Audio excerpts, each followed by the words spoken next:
No one's safe at home in the Southern Conference. SoCon Fast Break starts now. Okay, Darren, this is now at a point in the season. We're a third of the way through 6 games into the 20-game conference slate, and we're starting to see some separation. So we'll take a look at the standings here and run through these, because now we also have a situation where there's no more undefeateds as ETSU falls there at Western Carolina. So we've got ETSU at 5-1 in the conference, Furman at 4-2 there with Mercer and Wofford, and Chattanooga. Okay, we're going to talk about Chattanooga. Here they seem to come right now. Yes, Dan Earl, again, he is doing such a fantastic job coaching this team based on the injuries, everything that's going on there in Chattanooga. I would venture to say I think this is the best coaching job he's done, and he's had some really good teams, and he's done a really good job coaching some other teams. But the challenges that he's had to deal with this group from an injury perspective, from a consistency perspective, I think this is the best job he's done, and it's really impressive. I was at that Wofford game on Wednesday night, and they just would not go away. No. And they were pesky, and they hit, was it 6 consecutive threes? 6 consecutive threes there at the end of the game, and that was the deciding factor. Yeah. And just a scenario playing out where it's the next man up mentality because of all of the injuries that have mounted over the season, including Colin Mulholland, who's been in and out of the lineup, and it was huge for him in the game against Western Carolina, how he came off the bench and really was the stabilizer and that force for Chattanooga. But going back to Dan Earl, I think to your point, there's no doubt that he is coaching and continuing to coach and showcasing. And I'm saying, from an X and O's perspective, that coaching, but there's more to it because he has this team believing at times, especially when it looked like they were faltering there. Absolutely. And in that first half of that Wofford game in particular, they were on the ropes. They just didn't necessarily look like they had that energy that they needed to compete. Come out in the second half, and it looks like almost like a whole new ball club. He's getting contributions from guys I don't assume he probably didn't think he was going to get certain contributions from, but heck of a job. And they're look. I'm not saying they're right back in it, but they're lurking. Yeah. 3-game win streak right now for Chattanooga. So they are definitely climbing up the standings there. Then UNC Greensboro, 3-3. Samford, 2-4. 0-2 this week also. The Citadel, 2 wins in the conference right now. 2-4 there for the Citadel as they recorded their first win of the season last week in that overtime thriller, and then also had their first road victory against VMI since 2023, December of 2023. My goodness. Yes, and of all things, it was against Notre Dame. It was the 65-45 I remember game. that. Yes. I remember that. Wow. Yes, exactly. How about that? There you go, Ed Conroy. Western Carolina, 2-4. They finished 1-1 in the week, and VMI 1-5, 0-2 for this week. And again, it's talking about depleted rosters. VMI is sitting there. There's still no Ricky Bradley Jr. preseason player of the year. Yeah. And I'm wondering now if we're getting to the point where will we ever see Ricky Bradley Jr. this season? Yeah, I'm an optimist by nature, but I think we're at a point where we're probably not going to see him this year for a multitude of reasons. You mentioned it. We're 6 games into the conference slate. Third of the way of the season. We're inching towards the end of the month in January here. To come back for 6 weeks and look, you mentioned it. They are banged up. No doubt. But this team's reeling at this point. They're not going to be able to compete to win a championship.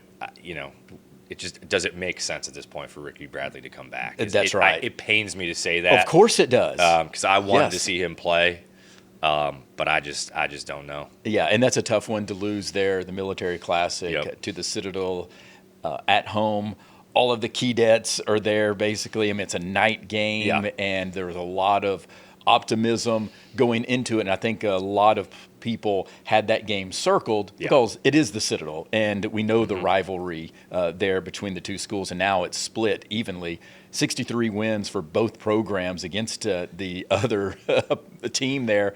And so, that is a true 500 type of rivalry, what you want. Yeah. But for VMI, I mean, that's a tough one to lose at home. Yeah, and look, if you want to have any chance of somehow creeping into the top 6, you can't lose at home. And, we had talked about it. We thought this might be the year where they sneak out of having to play the first game of the conference tournament. And, Saturday is one that you circle. That's right. Is a game you've got to get. Yeah, you definitely need to get a win, as you said, at home. But what's interesting is 8 of the 10 games this past week that we had in the Southern Conference, the road team won. That's significant. Yeah. Because we know it's so hard not only to win, but to win on the road, and especially in this league. And also, we could say that with every conference, though, that it is extremely difficult to get road wins. That's why they're so valuable. That's why you hear coaches talk about gold trophy wins when you win on the road. And we saw that 8 different times over the past 10 games this past week. No, look, it's huge, and that's how teams win conference championships. No doubt. Right? Yes. You go win road games that you're either not supposed to win or that are going to be challenges to get those wins. And so, when you see 8 teams win on the road this week, among other things, and we've preached it, it tells me there's a lot of groups, a lot of teams that are packed in pretty tight here and grouped. Oh, we saw it in the standings. Yeah. Yes, we see it in the standings right now. All right, so looking at some of the games that from the past week, and I think now, again, when you have some of these teams, it's going to be so hard to go undefeated, and ETSU, they experience that on the road. They're in the mountains. Cullowhee, Western Carolina gets the big victory, 72-68. And this was a game going back and forth the entire time. And then it's Marcus Kell with the putback after the baseline out-of-bound play right there with 1 second to go on the shot clock with about 13 seconds to go in the game. And a huge bucket right there. And unfortunately, Brian Taylor had a couple of opportunities for some big shots right there at the stretch and just could not get it to fall. And that's what I saw several times from ETSU, even in that first half. I mean, it was uncharacteristic, the low shooting percentage there, well under 40% from the field for ETSU, and a lot of missed opportunities in the paint. And that was ultimately the deciding factor for this game, but give Western Carolina a lot of credit. No, for sure. I mean, I think a couple things that stand out to me, I know it was back and forth, but obviously it still ends up as a L in the win-loss column. And you just start now, these road woes kind of continue for ETSU. I know that they've won on the road in the league, but, if this team truly wants to win a championship, that they've got to win these road conference games at a consistent clip, because teams at the top of this league, they might have 1 or 2 hiccups here and there, maybe, but you just cannot be losing road games if you want to win this league. Well, there's also the aspect of it changes things once you have that target on your back. 100%. When you're 4-0, when you're the only undefeated team in conference play, everybody's going to come out there, and we saw that. Cord Stansberry with 20 points in that game, and including shooting almost 90% there from the free throw line in the second half. Another road victory, Furman going to Samford, depleted Furman team. This seems to be a theme right now for several of these teams as far as injuries, none more so than Furman, as they're completely decimated with some injuries. Key players, no Tom House, no Asa Thomas, and we know Cooper Bowser not in the lineup still, but it was the Alex Wilkins show. 28 points right there, and that's why sometimes you just have a guy, you have a dude that just takes over, and Alex Wilkins did that in this game. No, look, you said it. What more can you say about the young man? He just continues to lead this group. But I think, to me, a couple things there. One, talk about great coaching jobs. They're down 3 of their top 6 players, and they go on the road and grind one out. Yes. And they got a guy starting in Cole Bowser who's going to be a very good player. No doubt. But 2.5, 3 weeks ago, the entire program and Cole's mindset was, hey, we're going to redshirt this year. Yes, he's done. And now, 2.5 weeks later, you're in the starting lineup. That's right. So to be able to instill confidence in him and frankly, Cole himself to be able to ready himself and be mature enough to be ready to step into that role, just a really good job by Coach Ritchie and his staff to be able to get this group prepared, focused, and it speaks a lot to the culture that they have at Furman. We talk about it all the time, but it's real. This is a very underestimated win going to Birmingham and coming out here with a victory. The flip side, man, if you're Samford, you're thinking, holy cow, we got a depleted Furman group coming in here. We're at home. We have to find a way to win this game. That's right.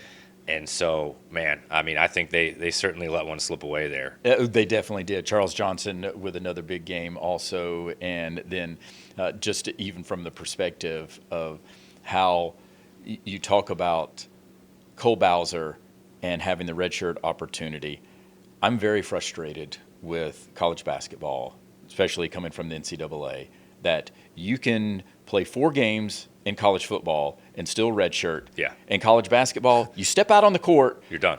You're done. Yeah. And the season's over. That makes zero sense to me when you look at it based on other sports. How is there not some uniform blanket based on percentage of games? Again, I know there's more games in college basketball. I get that. So there should be an allowance of games that you can play to be able to hold on to your red shirt. I completely agree with you. And, just to put the caveat out there are, and just so people don't think we're nuts, there are other ways to still potentially get that red shirt back. But for purposes of this conversation, like we talked about, generally speaking, you step on the floor, you're done. Right. One of the many frustrating pieces that I share with you on this is look, in a perfect world, if they don't have injuries, Cole Bowser probably keeps his red shirt.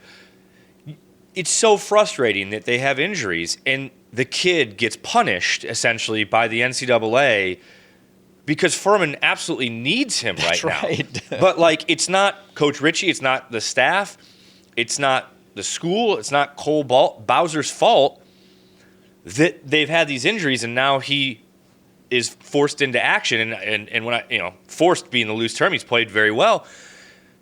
We have to figure out a way to be able to see some comparison with the football or a scenario like Cole's where you can't punish the kid for now having to come in and play, and he misses out on half to a little bit more of a season of his college career. That's right. Yeah, it makes zero sense to me. All right, so that was our little tangent right there with the NCAA. All right, we did talk about Chattanooga with the big road victory there against Wofford, 76-67, knocking down again 6 consecutive threes, and Jordan Frison just continued to orchestrate the attack. 19 points, 5 assists. Tate Darner stepped up big. Brennan Watkins stepped up big with some big shots down the stretch also. All right, UNC Greensboro holds on at home in OT against the Citadel 69-66, and this was a game where the Citadel, huge lead there in the first half,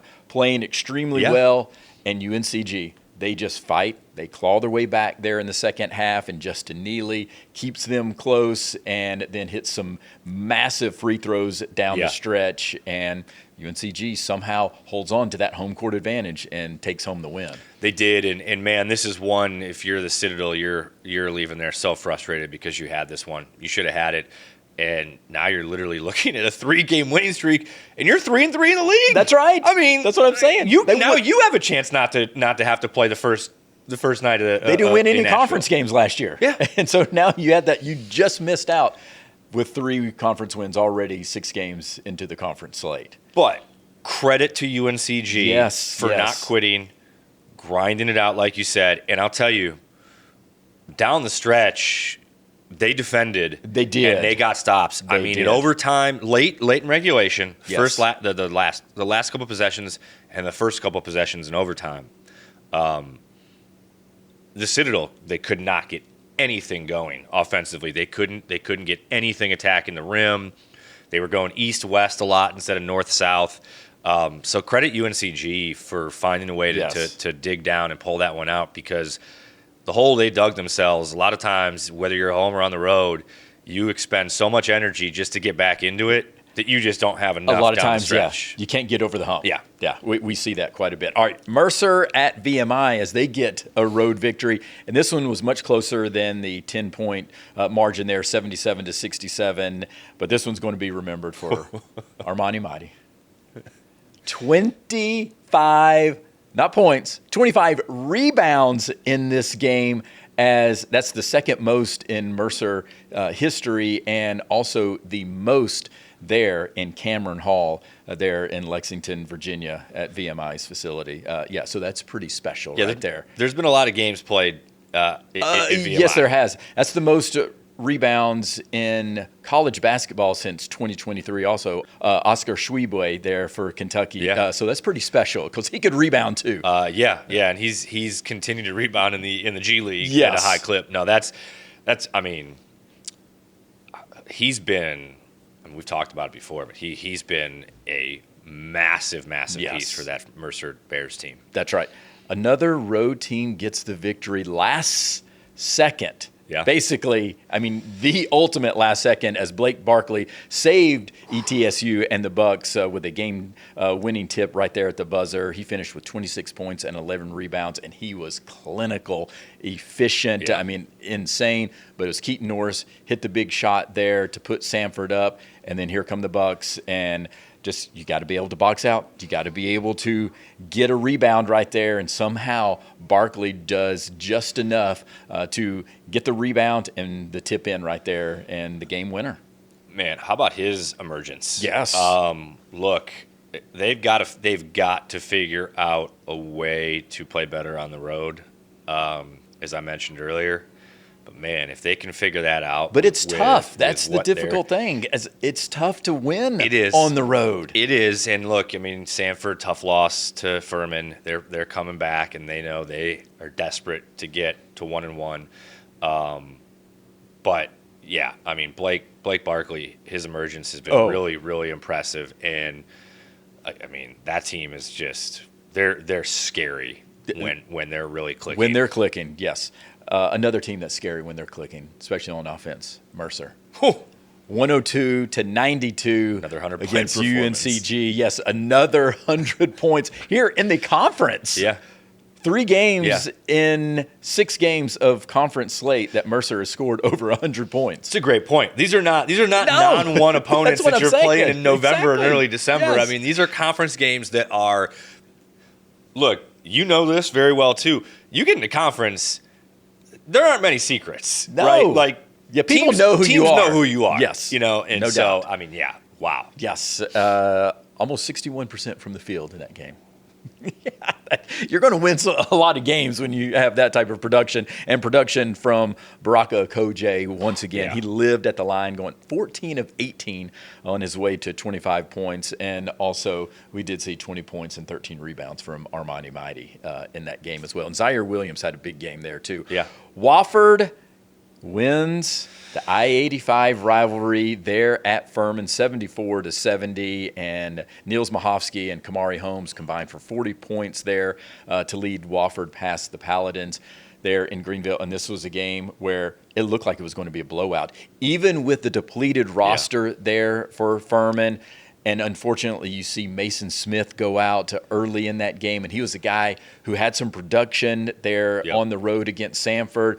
Had just hit a 3-point shot there and had a knee injury, and it didn't look good. I haven't heard any of the final results in terms of tests that were going to be performed, but it didn't look good for Mason Smith. Yeah, and he's such a great guy. You just feel for him. Finally getting an opportunity. Yes, getting the opportunity, getting the minutes. Yeah, and like you said, played well against Samford, and I think was establishing himself as a guy that Coach Ritchie could rely on even when some of these guys come back from injury. So you just hate to see that. I mean, thinking about him and his family, really hope that that he's okay. But like you said, most irrelevant stat of all time, halftime score, but like Furman was they were playing well. They were clicking. They were. Baba Franklin hit a big 3-pointer there to give them some momentum heading into that second half. They built a 13-point lead with 10 minutes to go in that game, and give Wofford credit. They just kept grinding. They kept fighting back. They weren't shooting the ball well from the perimeter, but they kept going inside. Brian Sumter had a big game. He did. But I do believe it was Kamari Holmes and just his ability to attack the rim, get downhill, get guys on his hip, and he could get into the paint, and he did that in that second half at a very efficient clip. And then Niels Mahovsky delivered some huge three-pointers there in the second half. Yeah, and I believe it was a 17-0 run. It was. That Wofford went on. And yes, and I was calling that game, and you could sense it. It was building momentum. It was happening. And the fans there in Timmons Arena, they could sense it also. I'd ask you this question, too, being there and up close and personal. And this is not to take anything away from Wofford at all. But did Furman kind of run out of gas a little bit? Did they look like they just kind of ran out of gas? They just didn't have the legs. Yeah. They didn't. And I felt that also their offense got stagnant. Yeah. There was limited ball movement. There was one dribble threes, those type of shots. I think they settled for some of those perimeter shots. And if you're not making them, then all of a sudden you're getting these rebounds, and now you're in transition defense, and Wofford was doing a really good job of attacking it because, the defense wasn't able to get set. No. And now that's when Kamari Holmes could drive to the basket, and you had to respect the perimeter shooting of Mahovsky and even a Jaden Tyler, a Chase Watley. And so when you have that, it's going to open up lanes for Kamari, and he did a great job getting to the rim. Yeah. So that's a big win for Wofford on the road. Huge win. Again, keeps them right in it. That's right. It definitely does. Okay, team of the week. I know I could easily look at Mercer because of the points they scored, the offensive production, the efficiency that they've had, the high shooting percentage, but I'm going with the Chattanooga Mocs.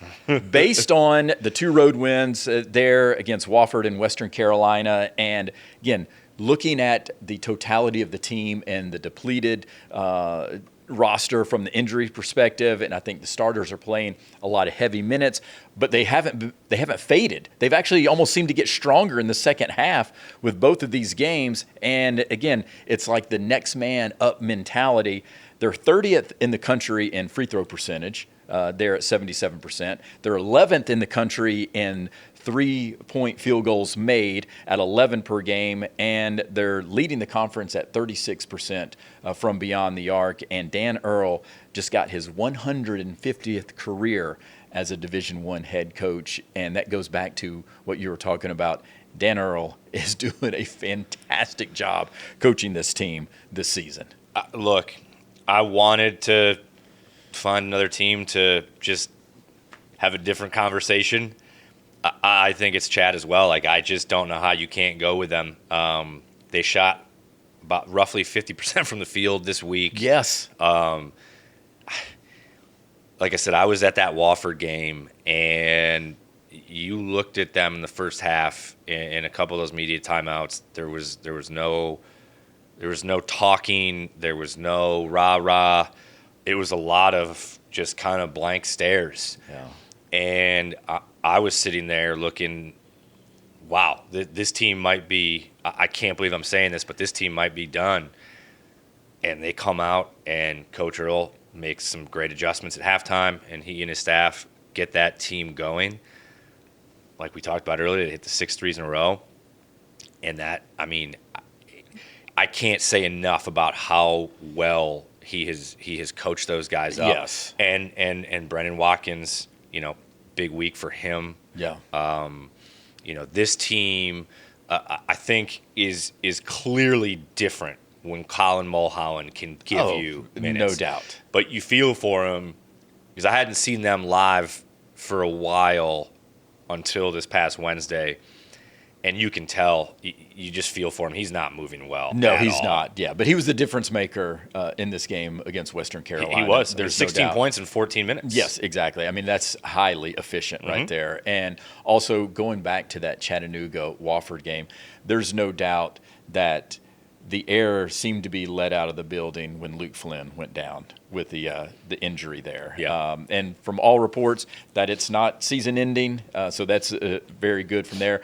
But again, give Chattanooga credit that they then were able to take advantage of a change of momentum, so to speak, and got hot down the stretch. And they also were 16 of 31 from beyond the arc there against Western Carolina. That's like video game level efficiency right there. So Chattanooga Mocs, the team of the week. All right, so looking at some of the players real quick that had strong performances, we know Alex Wilkins had a strong performance. We talked about it in that 28-point outburst against Samford. Barack Okoje at Mercer, he continues to be the engine here in the Southern Conference, ranking 36th nationally in assists. And over his last 2 games, he's totaled 36 points and 10 assists. So he's playing well. Blake Barkley, model of efficiency. He ranks 18th nationally in field goal percentage and has recorded back-to-back doubles this past week. That's pretty efficient. TJ Johnson, again, you have to respect just his volume from beyond the arc, and he's leading the entire nation in three-point attempts, or one of the top in the nation in three-point attempts, based on how the stats are updating. Kamari Holmes, again, I don't know if we're giving him enough credit how valuable he is there to Wofford, and was a huge part of the reason why they were able to win on the road against Furman. Jordan Friesen, again, floor general, doing an absolutely fantastic job for Chattanooga. And how about Braxton Williams for the Citadel? Yeah. I mean, this guy is playing extremely well, averaging 13 points per game right now, and he was the main reason why the Citadel not only were in the game against UNCG, but ultimately gets the win against VMI. I mean, he was the show for the Bulldogs. Yeah, absolutely. And I mean, I think I'm curious. I don't know if it ultimately changed anything, but if he doesn't tweak that ankle in overtime against UNCG, are they potentially able to pull that one out? No, I think Kamari Holmes is as improved, and this is not a knock on him. He had moments last year, but he's as improved as anybody in the league. No doubt. He is a very good basketball player. He's kind of the engine that makes that team run. He just couldn't get in the lineup with a lot of minutes last year because of guys ahead of him. The Corey Tripp, the Jackson Civils, that type of talent ahead of him. All right, but the performance of the week, player of the week, we already saw it, and I didn't have any situations where I didn't feel that it was going to be Armani Mighty. Because when I was looking at the entire week and the games that Armani Mighty has played, he was unstoppable against UNCG. He was unstoppable against VMI. And he went 7 for 7 from the floor against UNCG when he had his 20 points and 13 rebounds. And we've also talked about it, the 25 rebounds there against VMI. And when you look at just what he means for this Mercer team, and I'm excited we're going to be able to talk to Ryan Ritter and get some more insight, just what he thinks. But he's nationally dominant. He's currently ranking 3rd in the nation in field goal percentage at 68% from the field. Number 33 nationally in total blocks, number 5 in total rebounds, number 11 in the nation in rebounds per game, and he had 2.5 blocks this past week. And this is the type of interior presence that Mercer has with Armani Mighty, and we talked about it at the very beginning. I mean, just when we did our preview shows, and there was questions, okay, we know he has potential, but is he going to live up to it? Yeah. How's he going to, the minutes, is he going to be able to, have the minutes, and is he going to fade away in certain games? Right now, I mean, he's the anchor of the defense, and there's no doubt that he changes the geometry out on the court for the opponents because they don't know what to do with him, not only from a rim protection standpoint, but when he gets the ball in the post, he's almost unstoppable because he can score at will, and then he's going to grab every rebound around. He had almost more rebounds by himself than VMI did as a team. Yeah, I mean, he averaged 14 rebounds for the week.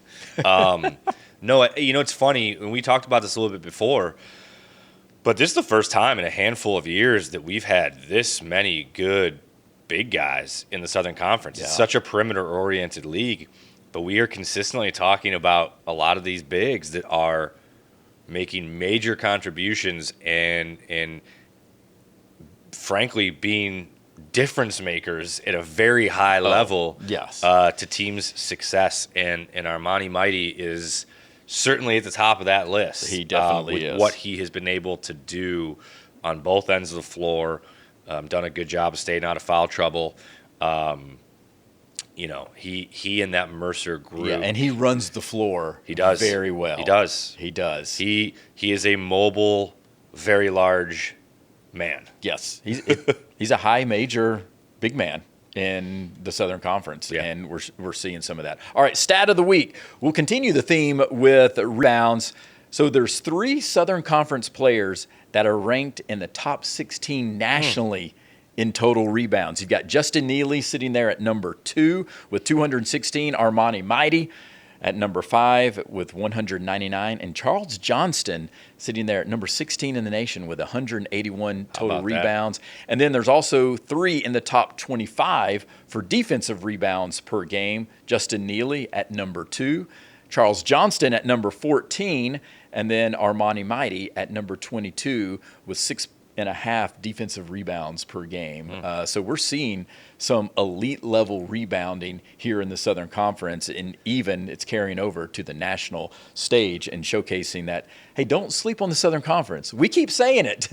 Don't sleep on the Southern Conference. They've got some really good players in here. And also, we will have to say, 8 road wins for teams in the Southern Conference out of the 10 games this past week. That's pretty impressive also. That could be a stat of the week. Yeah, that by itself could easily. Yes, it definitely could. All right, power rankings. Real quick, let's run through these. We've got VMI, number 10, the Citadel, 9, Western Carolina, 8, Samford UNC Greensboro at 7. We've got Samford at 6, Chattanooga, 5, Wofford at 4, Furman at 3 now, Mercer at 2, and ETSU still at the top of the power rankings at number 1. What say you, Mr. Darren Angel? I agree with that to a T. I think Mercer has really put themselves in a good spot. Yes. They've won 4 in a row after starting off 0-2. And, I think Chattanooga has obviously been the biggest riser here. They pick up 3 straight, get themselves at least back in the conversation. And, Samford sitting there at 6, I think, from an outsider's perspective, is probably one of the more frustrating teams in the league right now, because you just see that they've got talent. They've got so much talent. Jaden Booth leading the country in three-pointers made per game. And they just seem to be, unfortunately, just a roller coaster. Yes. And, so I would love to see them play a little bit more consistently. I think Greensboro is kind of sliding back into what they've been for most of the year. They have certainly played better, but again, for them, it's really been on the defensive side of the floor. I mean, and they can have some offensive explosions. I mean, they did score 92 points there against Mercer also. So you have that ability, but you can't give up 102. No. When you score 92, you're supposed to win that game. Yeah. That's just the reality of it. All right, so now looking at some of the games coming up this week, Western Carolina at Mercer. This one's going to be an interesting one. Mercer undefeated at home this season. And think about Mercer just from a perspective of 6 games into the conference slate. 4 of them have been on the road. So that's a tough way to start for Mercer. ETSU on the 21st at Chattanooga. Oh, here we go. The Battle of Tennessee. Yes, that's going to be a very interesting game. Can ETSU, to your point, can they go win on the road again? Got to get that one. We did see where they lost to Western Carolina. Furman at the Citadel. And I highlight this one just because this is now the Citadel an opportunity. You've just had a road win. You've got 2 wins already on the season. You come home. Furman banged up. Are you going to see a Tom House be able to come back? I don't think you're going to see Asa Thomas. Cooper Bowser, maybe, but that's probably questionable. So is this an opportunity for the Citadel to, we've already talked about how hard it is to play at McAllister. Yeah, and it's one of those weird things. Furman they've struggled at the Citadel the last handful of years. So it's a heck of an opportunity for a team that is riding some momentum right now in the Citadel. Can they get a big home win? And the flip side is, look, when Furman's healthy, they're as good as anybody in this league. So can they take care of one on the road that they need in order to keep themselves afloat to compete for the regular season championship? That's right. And then on the 24th, Mercer at Wofford. Ooh. That's a big one right there. And then also on that Saturday, Chattanooga at Samford. That's a big one. Again, can Samford get a road win? Chattanooga, can they continue some of their momentum that they've had on the road also? All right, so there's a lot of big games coming up, and I'm all for it. And anybody else out there, if you're all for it, just hit that subscribe or follow button wherever you get your podcasts, YouTube, Apple Podcasts, Spotify, even including the iHeartRadio app. Until next time, may all your jumpers hit nothing but the bottom of the net.